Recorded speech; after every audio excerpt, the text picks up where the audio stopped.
पार्वती मैया की विदाई करने लगी।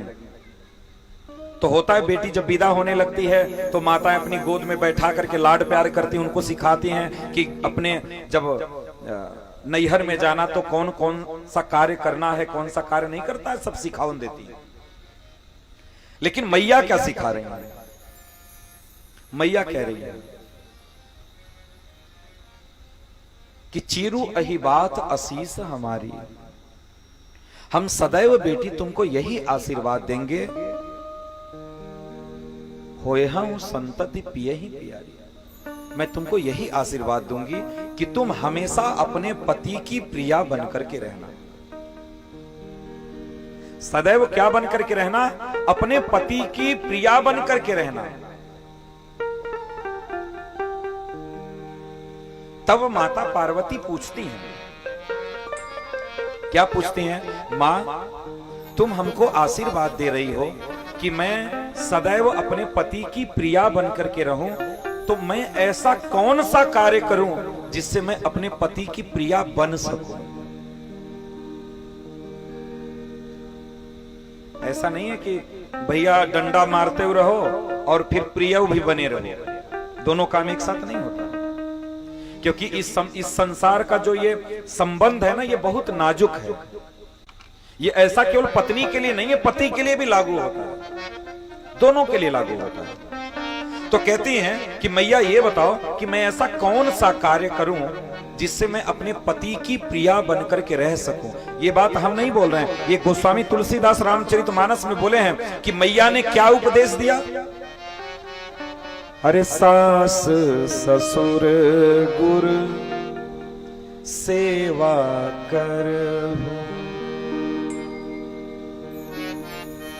बेटी जाना यहां से जब ना अपने नैहर में, वह ससुराल की नैहर, अब आप लोगों का विवाह हुआ है, आप लोग बताएंगे तभी हम जानेंगे।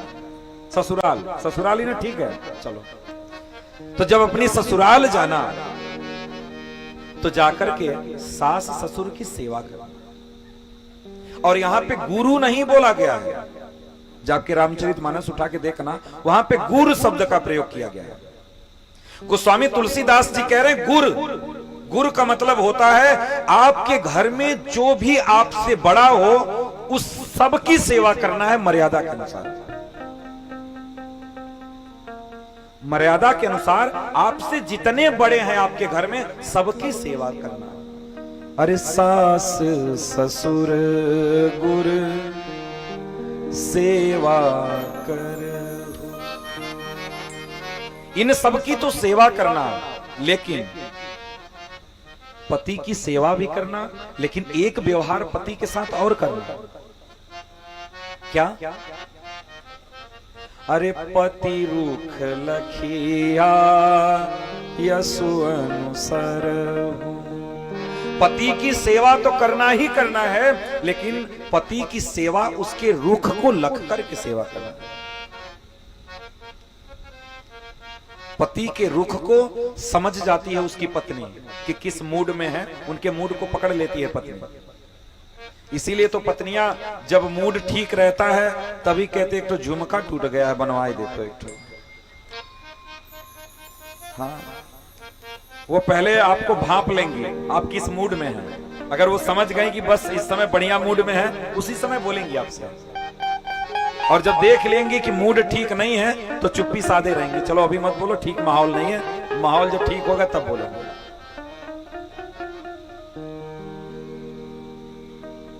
इसलिए कह रही हैं कि पति की सेवा करना है, लेकिन पति के रुख को लख करके सेवा करना है।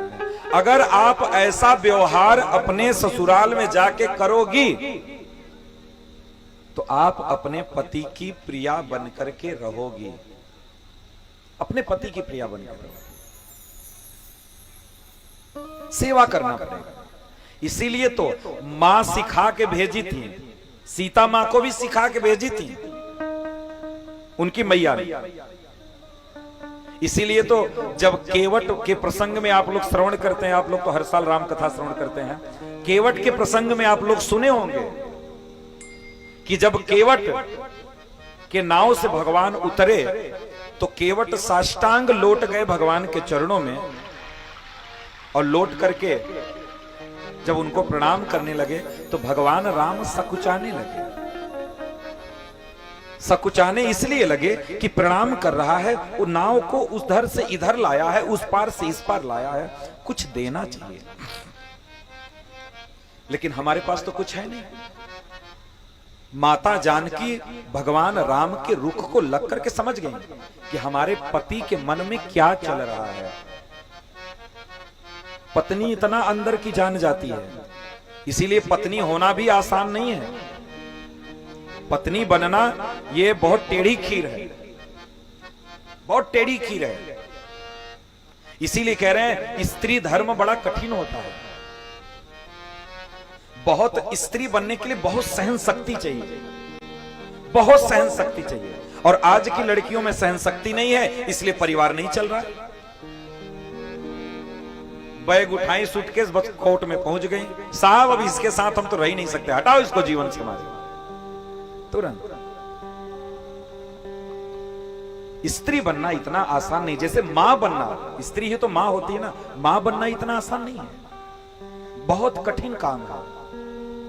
उसके अंदर बहुत सहनशीलता होनी चाहिए, तब तो वो इस संसार में जी सकती है।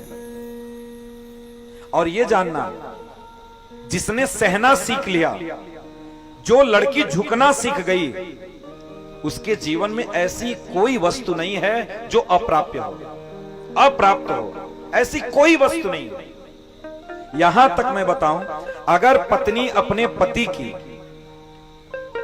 केवल पति की सेवा करे निष्ठा से, तो उसको कोई पूजा पाठ भजन करने की जरूरत नहीं है। बिना भजन करे वो बैकुंठ चली जाएगी। इतनी सामर्थ्य, इतनी सामर्थ्य। इसीलिए स्त्री जो होती है, जो उसके अंदर बहुत सहनशीलता होती है, सब कुछ सह करके भी वो झुकी रहती है, झुक करके रहती है। संसार को चलाना है, परिवार को चलाना है, कैसे परिवार चलेगा वो जानती है। इसलिए जीवन में सेवा की बहुत महिमा है।